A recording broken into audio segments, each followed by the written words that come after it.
Ya, Assalamualaikum warahmatullahi wabarakatuh. Yang terhormat Bapak Dr. Haji Baiti Rahman MA sebagai Dekan Fakultas Tarbiyah PTIK Jakarta, yang mana atas izinnya kita mampu menyelenggarakan acara Pekan Literasi yang saya lihat di media itu. Ini pekan literasi yang hampir terbesar ya di Indonesia karena banyak narasumbernya sangat penuh.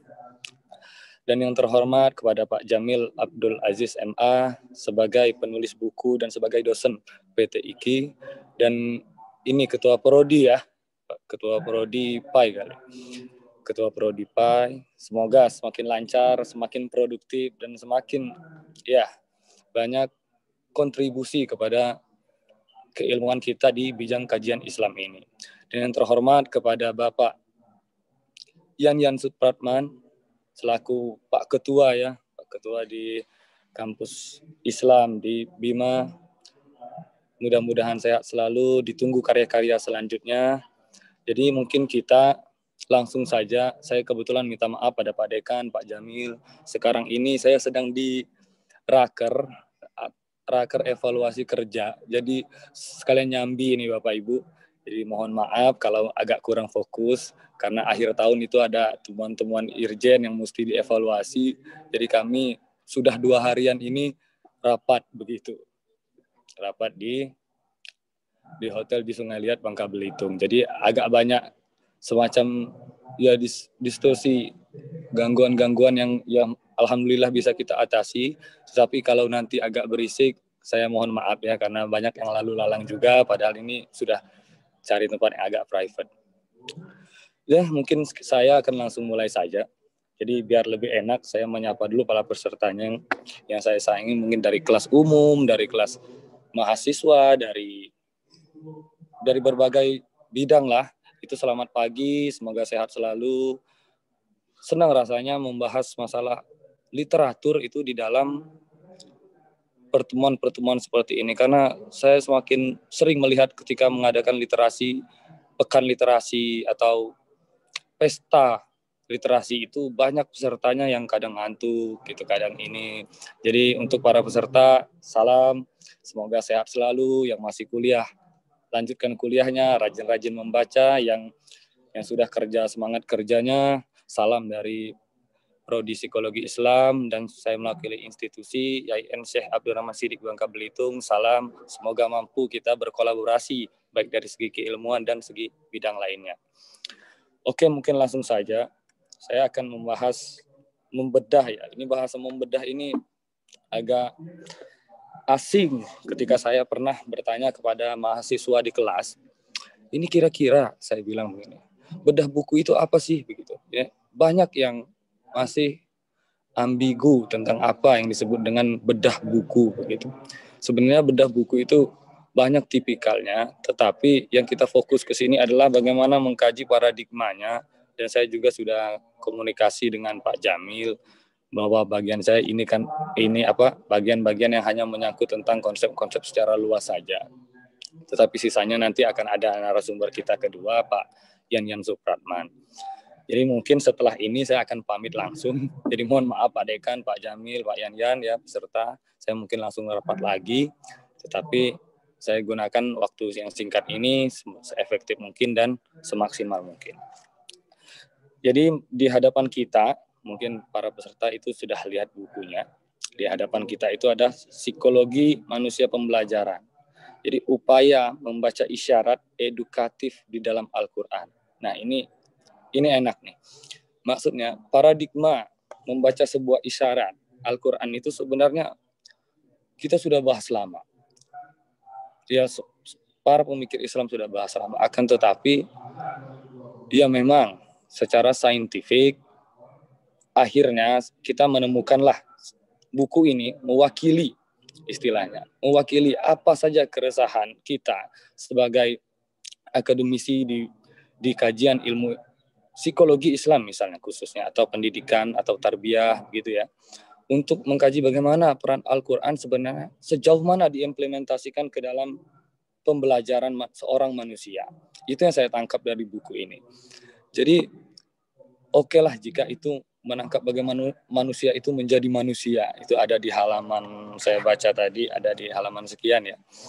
Disebutkan bahwa manusia itu harus menjadi manusia seutuhnya dengan menjalankan semua isyarat yang ada di dalam Al-Quran. Tentunya untuk menerjemahkan apa yang Al-Quran inginkan, itu harus menggunakan metodologi yang bernama akal. Akal ini akhirnya terbagi menjadi banyak dibagi oleh Kang Jamil di tulisan-tulisannya, yaitu tarbiyah jismiyah, tarbiyah lain-lainnya. Itu sudah banyak dibahas di halaman. Mungkin saya langsung saja lihat halamannya. Di halaman 40 ya, mungkin halaman 40 di situ ada tarbiyah imaniyah. Jadi ini sebenarnya secara paradigma keilmuan sangat erat kaitannya dengan filsafat manusia yang akhirnya refernya adalah filsafat pendidikan. Ini sangat luas, ini sangat konseptual. Dan untuk kita yang apalagi kampus saya tidak ini ya, maksudnya PT IKI itu adalah cerminan bagaimana Al-Quran itu adalah penggerak zaman. Jadi PT IKI itu adalah sebuah cerminan bagaimana nanti kader-kadernya, lulusan-lulusannya mampu bergerak semuanya berbasis pada Al-Quran, nilai-nilai Qurani. Dan ini sangat mewakili. Jadi saya sebenarnya sudah sangat tertarik karena sudah membahas ini sama Kang Jamil ketika kuliah dulu, begitu. Jadi yang kita bicarakan itu adalah paradigma yang mampu sebenarnya terlihat ringan, tetapi sangat kompleks ketika kita kaji ini tentang bagaimana manusia pembelajar ini secara paradigma.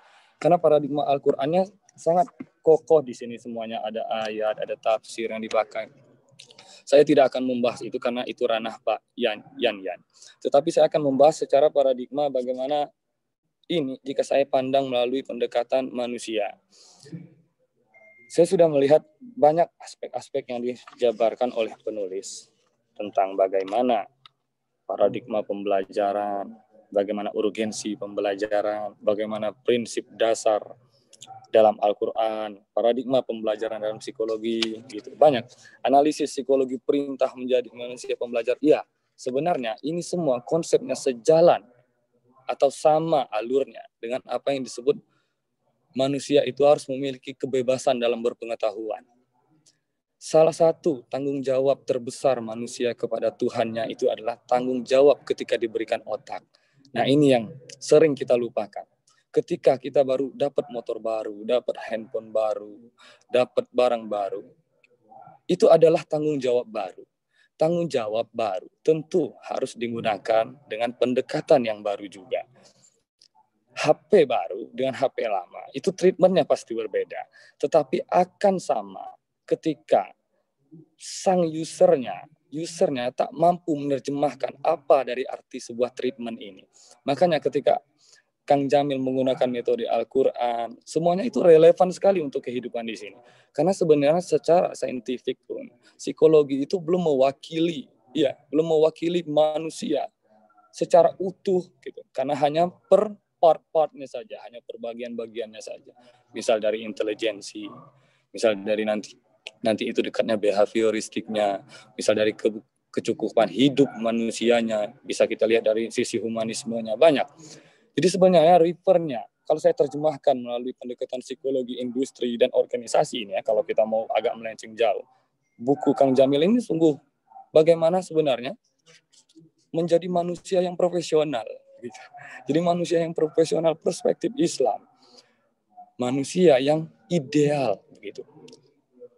Ideal dengan apa yang disebut standar manusia. Tentu banyak, ada sosialitas, ada komunikasi, ada interpersonal, masuk ke dalam. Yang baru nanti ketika kita masuk ke dalam teknik-teknik skillnya, baru ada keterampilan teknisnya, banyak semuanya. Jadi kalau kita baca lagi buku ini dengan baik, sebenarnya inilah konsep besar. Konsep besar ini mungkin nanti akan dilanjutkan oleh Kang Jamil ya, karena ini makalah kuliah loh. Makalah kuliah yang digabungkan, saya juga satu kelas dengan Kang Jamil. Mata kuliah ini seru, maksudnya kita harus bereksplorasi sedikit dengan tentang bagaimana Al-Quran sebenarnya itu adalah landasan yang paling utama dari setiap keilmuan. Jadi secara manusia, apa yang disebut oleh buku ini sebenarnya adalah bagaimana kalau isyarat yang saya dapat setelah saya baca, sekitar 1 minggu lah saya baca, menghabiskan waktu karena banyak ini. Menjadi manusia profesional itu banyak sekali syaratnya. Banyak sekali. Spiritualnya bagus, fisiknya bagus, pemikirannya bagus, banyak aspek kognitifnya mesti bagus. Jadi sebenarnya manusia yang beriman itu adalah manusia yang secara kualitas mampu berimplementasi atau beraktualisasi di dalam masyarakat. Salah satunya di situ adalah melalui belajar. Jadi manusia itu tidak pernah berhenti belajar. Nah, yang jadi persoalan itu sekarang, kadang, misalnya kita contohkan ke mahasiswa, kadang mahasiswa pun ketika belajar, itu dia tidak tahu metode apa yang tepat untuk dirinya ketika dia mesti belajar. Gitu. Jadi ya sudah, kalau orang belajar begitu, ya saya mungkin begitu juga. Gitu. Makanya ada istilah tak kenal dirimu, itu maka akan lebih sangat berbahaya. Karena investasi yang terbaik secara psikis ya adalah investasi terhadap diri sendiri.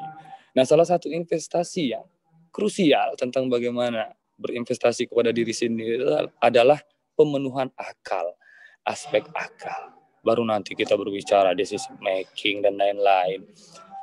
Tentunya aspek akal ini harus diisi dengan poin-poin spiritual, religiusitas, harus diisi itu. Karena setiap keputusan akan banyak memiliki pertimbangan-pertimbangan aksiologis. Jadi sesuai atau tidak. Belajar itu adalah proses olah diri. Kalau kita artikan secara psikis, proses olah diri untuk menemukan apa yang baru dan apa yang bisa kita perbuat. Nah, yang menjadi enaknya itu ketika seseorang belajar, dia harus menerjemahkan sebuah teks menjadi sebuah perilaku. Nah, itu yang saya tangkap. Jadi buku ini sebenarnya adalah grand concept kalau bisa dibilang. Saya akan, bolehlah dikatakan saya berlebihan ya. Iya, tapi sebenarnya kalau dikaji lebih jauh, konsep ini akan sangat lebar. Kita bisa bahas melalui perspektif manusianya, pendidikannya saja, kita bahas pengetahuannya saja. Tidak usah kita bahas ke sosialitasnya, tidak usah kita bahas ke interpersonal dan lain-lain. Jadi sebenarnya yang ditulis oleh Kang Jamin ini adalah semangat untuk berliterasi. Nah, semangat untuk berliterasi ini tentu ada metodenya. Salah satu pendekatannya adalah dengan pendekatan psikologi. Nah, yang disampul, ya bukan yang disampul, yang berlandaskan kepada nilai-nilai Qur'ani. Tentu kalau kita berbicara nilai-nilai Qur'ani, ada yang namanya etika dan estetika Qur'ani. Saya tidak akan membahas itu, tetapi yang jadi fokus kita adalah bagaimana paradigma ini harus sebenarnya mewakili Islam. Jadi sangat mewakili. Bagaimana manusia pembelajar yang berlandaskan adalah membaca isyarat edukatif dalam Al-Quran itu sangat harus kuat paradigmanya. Dan saya sudah baca buku ini, banyak keseimbangan yang harus kita jaga antara bagaimana berpikir yang sebenarnya landasan pikiran itu adalah landasan berpikir nilai-nilai Qur'ani. Karena secara metafisis manusia itu belajar itu adalah proses yang bisa saya katakan realistis dan metafisis karena ada tindakan yang terlihat dan ada pola yang bergerak. Dia ada tapi tidak kelihatan. Nah, ini ada tapi tidak kelihatan metafisik umum atau ontologi itu bisa diterapkan dalam bentuk perilaku. Nah, perilaku inilah yang nanti menjadi sebuah aspek secara epistemnya, bisa dikatakan begitu, adalah penerapan dari bagaimana psikologi Islam atau psikologi manusia pembelajar. Sebenarnya ini adalah output dari sedikit saja yang Mas Jamil centil dari nilai-nilai Al-Quran. Jadi baru sedikit ini sudah jadi begini. Apalagi kalau kita korek lebih dalam, banyak aspek antropologisnya, aspek sosiologisnya, aspek psikologisnya, aspek teologisnya juga belum. Maksudnya banyak. Jadi manusia pembelajar ini, pembelajar jenis apa? Itu masih pembelajar jenis umum. Tentu, ini sangat cocok untuk mahasiswa-mahasiswa yang ada atau yang sedang kuliah, karena ini bisa jadi khazanah perkembangan ilmu ya, ilmu baru. Apalagi kami di sini di Bangka Belitung, sebenarnya saya punya keluhan, sebenarnya kekuatan literasi di sini sangat rendah begitu. Jadi kalaupun kita berbicara bedah buku itu agak sulit. Tetapi saya ketemu ini paradigma konstruktivisme. Nah, ini dibaca oleh Kang Jamil. Siswa harus membangun makna dalam belajar. Nah, itu yang kita bicarakan tadi sebagai aksiologi dari bagaimana seseorang itu belajar. Nilai apa yang ingin dia tangkap. Jadi sebenarnya tugas manusia itu selain dari belajar itu adalah menerjemahkan semua kode yang ada agar bisa diimplementasikan melalui dirinya. Tentunya kode-kode itu didapat dari semua yang ada di hadapan matanya. Mungkin moderator, kita bisa lebih komunikatif saja. Saya serahkan ke moderator. Lebih kurang kalau kita butuh diskusi ya kita lanjutkan. Waktu dan tempat saya serahkan ke moderator. Assalamualaikum warahmatullahi wabarakatuh.